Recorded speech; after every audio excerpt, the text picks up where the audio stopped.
어느 학생이 서울에 유학을 하였습니다.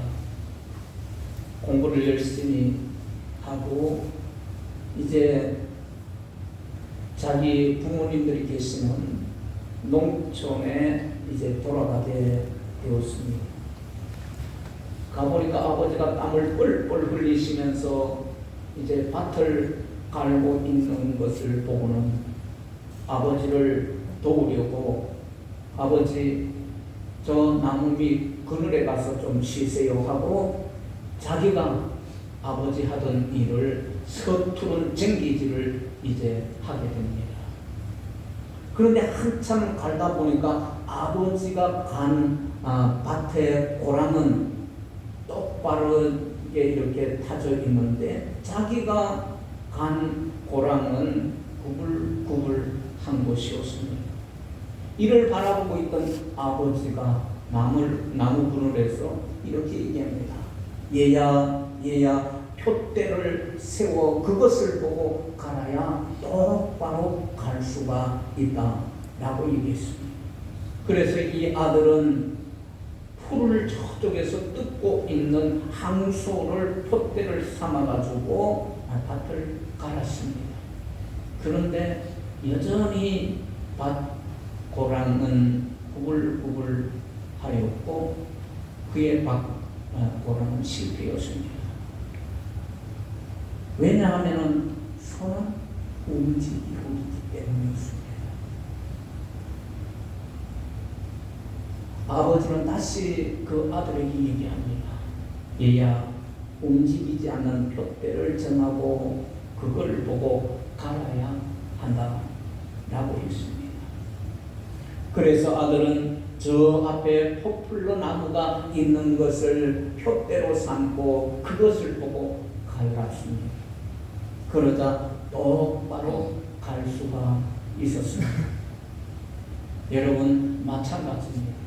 우리 그리스도인들은 신앙의 밭 일항을 갈 때에 움직이지 않는 그런 온전한 완성자의 푯대를 바라보고 갈아야 된다는 것입니다. 변함없으신 온전하신 푯대인 예수 그리스도를 저와 여러분들이 바라보시면서 우리의 신앙의 이제 고랑 쟁기질을 할 수 있기를 주님의 이름으로 축원합니다. 움직이는 소를 보는 어리석은 결정을 내려서는 결코 안 될 일일 것입니다. 우리의 인생에 구부러진 문제만 바라보고 포기하고 계십니까? 문제 너머에 있는 주 예수 그리스도를 바라보실 수 있기를 주님의 이름으로 축원합니다. 여러분 오늘 본문 말씀 본장에 성도들의 신앙과 생활에 대한 교훈을 우리에게 하고 있는 것을 볼 수가 있습니다. 히브리서 기자는 그리스도인들에게 인간의 모든 질고와 고통을 친히 체험하시고 보여주신 삶이 바로 우리 성도의 본받아야 할 그런 완벽한 모범이라고 말씀하면서 동시에 우리 성도들은 예수와 같이 승리의 삶을 살아야 된다고 그렇게 본문에서 권면하고 있는 것을 보게 됩니다. 여러분들 2절 말씀, 우리 2절 상반절 말씀을 한번 보십시다. 다 같이 시작. 믿음의 주여 또 온전하게 하신 이 예수를 바라보자 그랬습니다. 예수를 바라보자 그랬어요. 여기서 온전한 자라고 그렇게 말씀하고 있지요. 온전한 자라는 완성자를 얘기하고 있어요. 원뜻은 완성자예요. 완성자인 예수 그리스도를 바라보자 그랬습니다. 또 그리고 여기에 예수를 바라보자라는 것은 바로 계속해서 예수님을 주목하라 하는 것입니다. 신앙의 경주자들은요, 예수 외에 다른 것에서 눈을 떼어가지고 예수 그리스도에게 주목해야 된다라고 그렇게 말씀하고 있는 의미입니다. 예수님에게 눈을 고정시키는 그러한 자들은 반드시 승리하게 되고요. 예수 그리스도 완전자를 바라보고 살아가는 그 삶은 바로 우리 또한 완전한 자가 되어질 수 있다고 하는 사실 앞에 예수 그리스도를 바라보아라, 그렇게 말씀하고 있는 것입니다. 우리가 바라보아야 할 주 예수 그리스도, 그분은 누구십니까? 바로 믿음의 창조자이고 완성자입니다. 생명의 주이시고 우리를 구원해 주시는 구원의 주이십니다. 그러므로 시험과 시련이 거셀지라도 저와 여러분들은 똑바로 예수 그리스도를 바라볼 수 있는 은총이 있기를 주님의 이름 축원합니다. 그럴 때 하나님을 기쁘시게 하면 물론 사람에게도 덕을 세울 수 있는 그런 삶이 되어질 수가 있게 되는 것입니다. 주 예수 그리스도를 바라보십시다. 똑바로 바라보시는 우리 경교회 성도들 되어지시기를 바랍니다. 그러면은 주 예수 그리스도를 바라보자라는 것이 무슨 의미를 갖고 있는 것입니까? 그 첫째는요, 인내로 감당해라, 그렇게 말씀하고 있어요. 인내로 감당해라. 여러분들 1절 우리 하반절 우리 다 같이 한번 보십시다. 다 같이 시작. 이러므로 우리에게 구름같이 둘러싼 허다한 증인들이 있으니 모든 무거운 것과 얽매기 쉬운 죄를 벗어버리고 인내로서 우리 앞에 당한 경주를 하며 그랬어요. 뭐로서요? 인내로서. 여러분 1절에도 인내라는 말씀이 단어가 나오지요. 2절에도 참으라는 단어 나오죠. 3절에도 이제 나오고 있어요. 우리가 본문의 1절, 2절, 3절 이렇게 보면은 절마다 인내하라, 참으라, 그렇게 말씀하고 있는 것을 봐요. 여기에서 인내로서라는 단어는 흔들리지 않고 확고부동하게 남아있다라는 것이에요. 어떤 상황 가운데서도, 어떤 어려운 가운데서도 우리가 흔들리지 않고 확고부동하게 남아있는 그것을 일컬어가지고 뭐라고 얘기한다고요? 인내, 참는다 라는 것을 말씀하고 있는 것입니다. 체념한 그러한 상태에서 아무것도 하지 않는 것이 아니라 어려움을 극복해 나가는 적극적인 태도를 가르치고 있는 것입니다. 인내하는 사람은 어떤 장애물에도 굴복하지 않는 것이에요.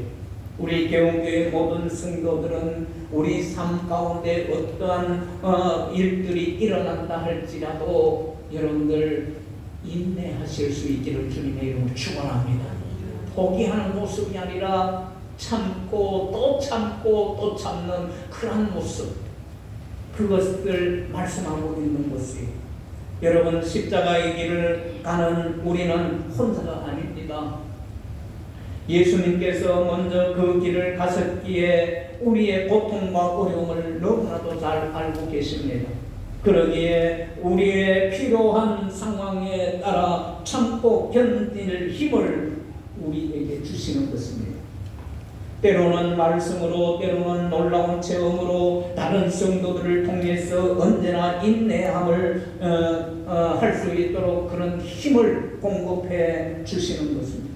그러므로 오직 예수 그리스도를 바라보면서 믿음의 경주를 포기하지 않고 참으로 인내로 모든 상황들을 극복해 갈 수 있는 저와 여러분들이 되어지기를 주님의 이름으로 축원합니다. 여러분 철학자이고 교수이지요. 지금 연세가 103세예요. 김형석 교수님, 연세대학교 철학교수입니다. 지금은 연세가 높으셔서 은퇴를 하시고 명예교수지요.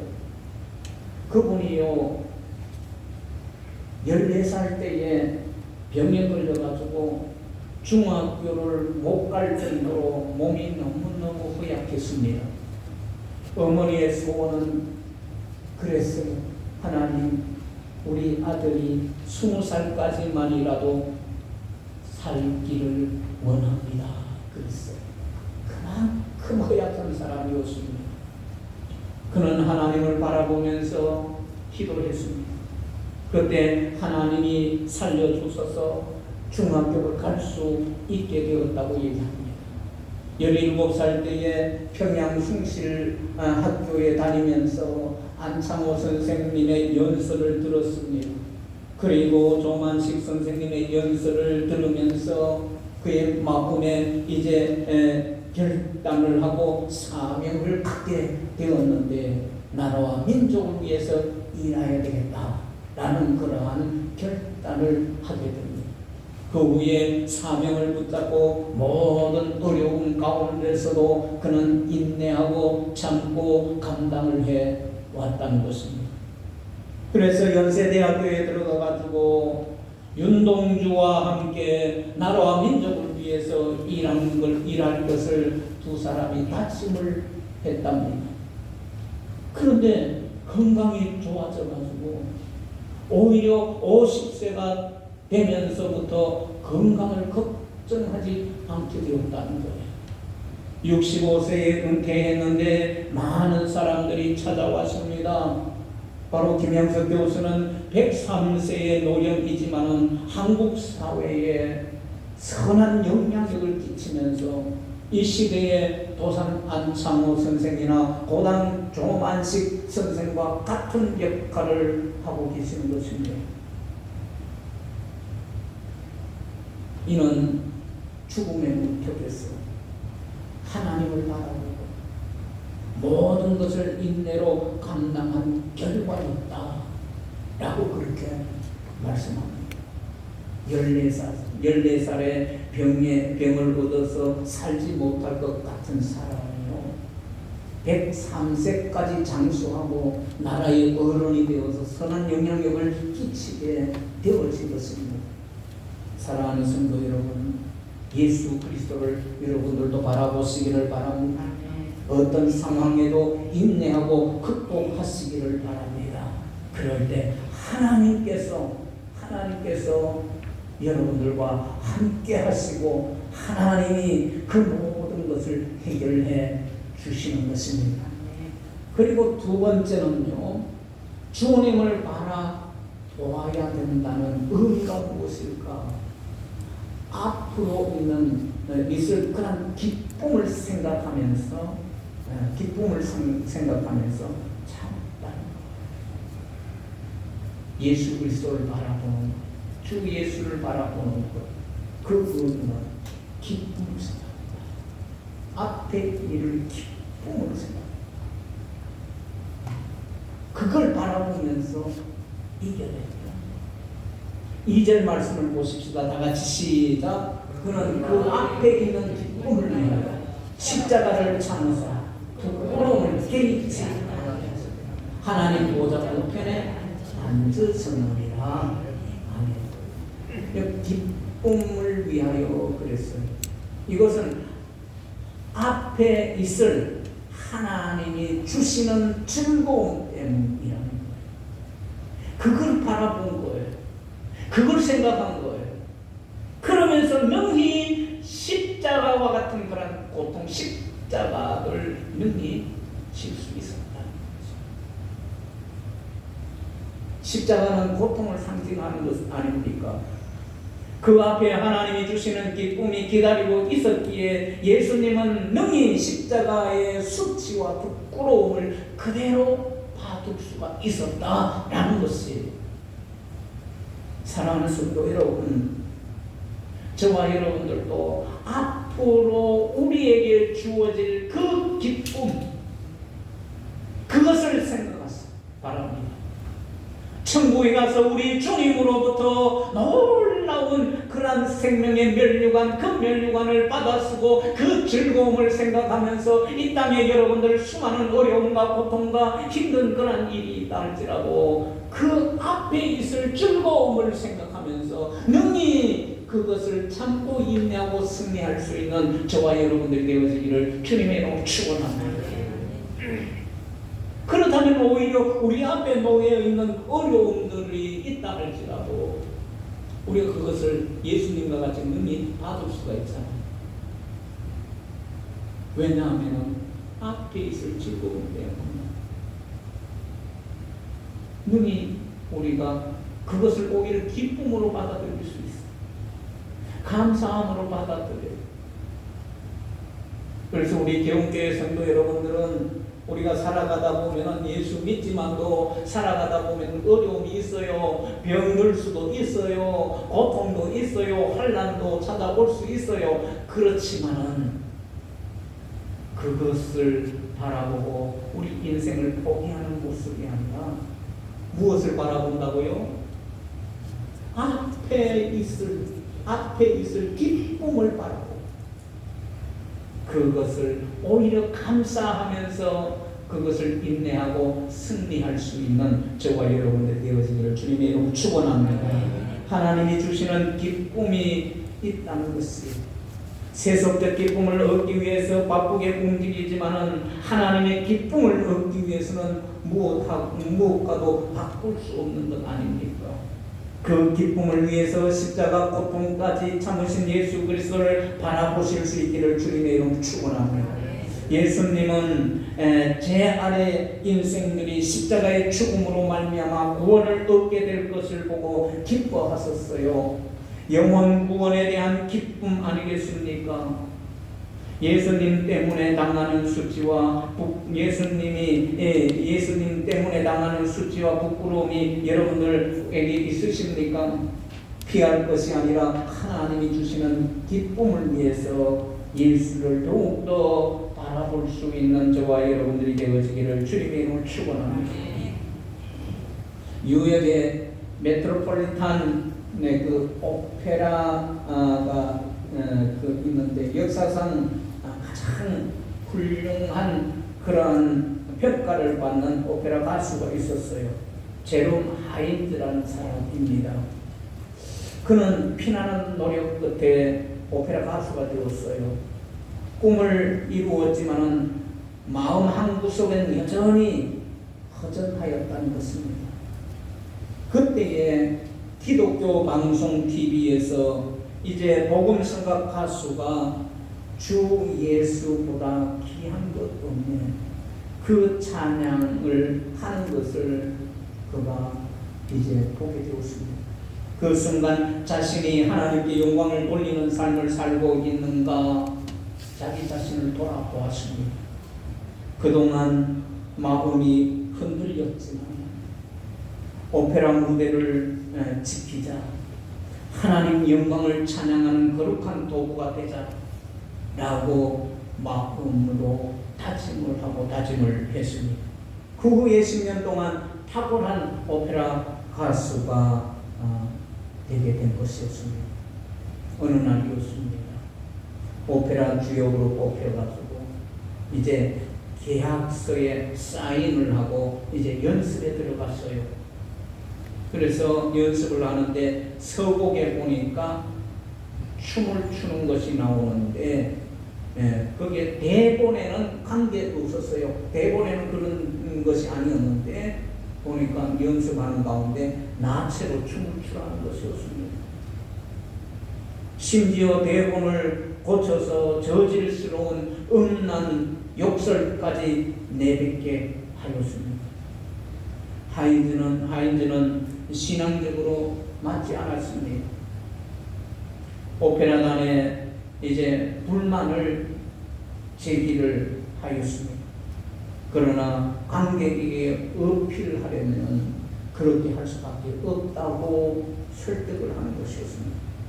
결국은 이 하인즈는 그 오페라를 하지 않기로 결단을 하고 계약을 파기하였습니다. 그러다 보니까 막대한 위약금을 물어주었습니다. 그런데 사표를 내던지고 나오는 순간 그는 너무너무 기쁘다. 자기가 세상에 태어난 이후에 이보다 기쁜 것을 경험해보지 못했다. 너무너무 기뻤다. 그것을 그는 고백을 한 것입니다. 해가 저물어 가는 뉴욕 밤거리에 걸어가면서 그는 이 찬양을 부를 때 주 예수보다도 귀한 것은 없네. 예수밖에 없네. 목소리를 높여서 불렀다는 것입니다. 제롬 하인즈가 실패자요 어리석은 사람입니까?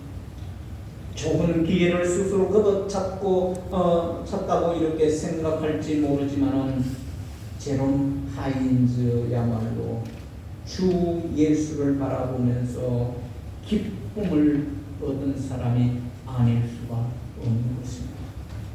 사랑하는 성도 여러분, 여러분들도 앞으로 있을 그 기쁨을 생각하면서 어떤 십자가라도 능히 참으시고 부끄러움을 깨지 않으며 쓰고 여러분들 받을 수 있는 저와 여러분들이 되어지기를 주님의 이름으로 축원합니다. 그리고 세 번째는 주 예수를 바라본다는 의미가 무엇인가? 낙심하지 말라는 것을. 3절 말씀을 우리 한번 보십시다. 다 같이 시작. 너희가 피곤하여 낙심하지 않으시나이다. 죄인들이 이같이 자기에게 거역한 일을 참으시는 일을 생각하라. 낙심하지. 맥이 풀려져 지친다. 그게 낙심하지 않는 거예요. 믿음의 경주자들은요, 결승점에 도착하기 전에 낙심하면 안 됩니다. 마음의 맥이 풀려 기진맥진하는 신앙의 경주를 포기하게 되는 것입니다. 그러므로 힘을 얻거나 마음이 늘씬하게 되지 않도록 예수 그리스도만 저와 여러분들이 바라볼 수 있기를 주님의 이름으로 축원합니다. 때로 일어나는 절망적인 상황, 어렵고 힘든 상황에 요구되는 것은 낙심하지 않는 태도입니다. 절망을 소망으로 바꾸는 의지가 우리에게 필요합니다. 힘이 없어 지쳐있는 손과 다리를 일으켜 세워야 합니다. 남이 아무리 권면해도 내 길을 막고 있으면 아무 소용이 없습니다. 눈을 들어 주 예수를 바라보아야 한다는 것입니다. 그럴 때 하나님의 인도를 받게 되어지는 것입니다. 어떤 분은 그런 얘기를 해요. 나는 참으로 이런 어려운 그런 상황에 도달할 때에 주님의 십자가를 바랍니다. 절망 상황 속에 놓여 있었을 때에 그때의 십자가를 나는 바라본다. 그러면 그 십자가에서 주님의 십자가를 바라볼 때 그때에 그 십자가에서 부활의 힘을 준다고 그렇게 얘기를 해요. 그래서 그 어려움을 우리 하나님께서 주신 부활의 힘으로 승리하게 되어진다 그렇게 얘기합니다. 탈무드에 나오는 이야기입니다. 사탄이 물건을 이제 파는 거예요. 마트이겠지요. 마트에 물건을 파는데 보니까 그 마트에 진열장에 진열이 쭉 빼어 있어요. 거기에 보니까 이제 걱정이라는 물건도 팔고 있고 두려움이라는 물건도 팔고 있고 욕망, 슬픔, 그리고 자만심 이런 물건들이 사탄이 거기에 마트 주인으로서 팔고 있는 거예요.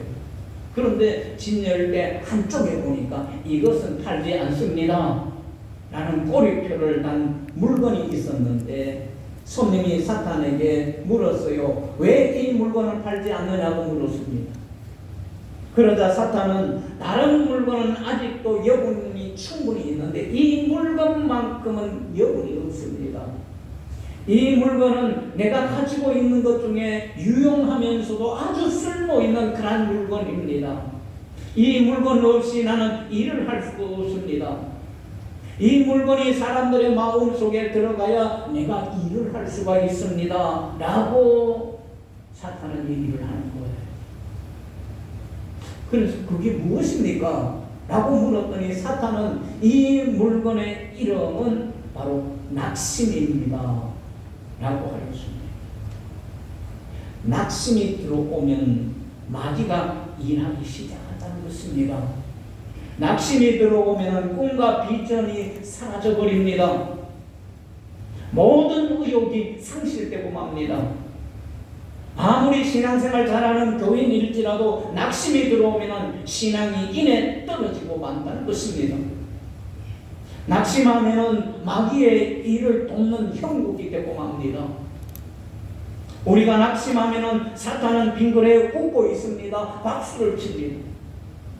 그러므로 믿음의 주이신 예수님을 바라보시면서 낙심하지 않기를 주님으로 축원합니다. 말씀을 맺겠습니다. 잔 기용이라는 부인이 있었습니다. 17세기의 사람입니다. 그는 성직자도 아닙니다. 신학자도 아닙니다. 그런데 앤드루 모레이 목사님 그리고 워치만 리 허리슨 테일러와 같은 기독교인들에게 많은 영향을 끼쳤던 경건한 그런 사람들입니다. 그녀가 쓴 순전한 사랑이라는 책에 보면 이 기용 부인은 자신이 주님을 만나지 못하는 이유가 거룩하지 못하기 때문이라고 여기고 거룩한 그런 사람 되기 위해서 힘쓰고 애를 썼습니다. 철저히 자기를 점검하고 살폈지만 헛되었고 피곤할 뿐이었습니다. 그런데 어느 날이었어요. 수도사를 만나게 되어가지고 자신의 심정을 그 수도사에게 고백을 하고 상담을 하였습니다. 그가 기용 부인에게 수도사가 얘기합니다. 예수님은 지금 당신 안에 역사하고 계십니다. 그 말에 기용 부인의 영적인 눈이 뜨이게 됐습니다. 사모함, 열망, 안타까움이 모두 다 주님의 역사였음을 깨닫게 된 것입니다. 그녀는 완전히 변했습니다. 경건하고자 하는 열망과 노력이 그녀의 변화시키는 것이 아니라 자신과 함께하는 예수 그리스도를 바라보는 눈이 뜨이는 것이 그를 변화시켰다는 것입니다. 기용의 부인은 말합니다. 주님이 영혼 안에 일하고 계시다는 사실을 전에는 몰랐습니다. 주 예수를 바라보는 믿음의 눈이 저와 여러분들도 이렇게 기용 부인과 같이 열려질 수 있기를 주님의 이름으로 축원합니다. 아무리 어려운 상황이라도 주 예수를 여러분들 바라보십시오. 우리 앞에 험한 증인들이 있습니다. 당당하게 승리한 신앙의 선배들이 있습니다. 부디 주 예수 그리스도를 바라보십시오. 인내로 모든 고통을 감당할 수 있기를 바랍니다. 하나님이 주시는 기쁨을 생각하면서 주 예수 그리스도를 바라보십시오. 그리고 어떠한 상황에도 주 예수를 바라보시면 낙심하지 않고 승리하는 그러한 복된 성도들이 다 되어질 것을 주 예수의 이름으로 축원합니다. 기도하겠습니다. 하나님 아버지,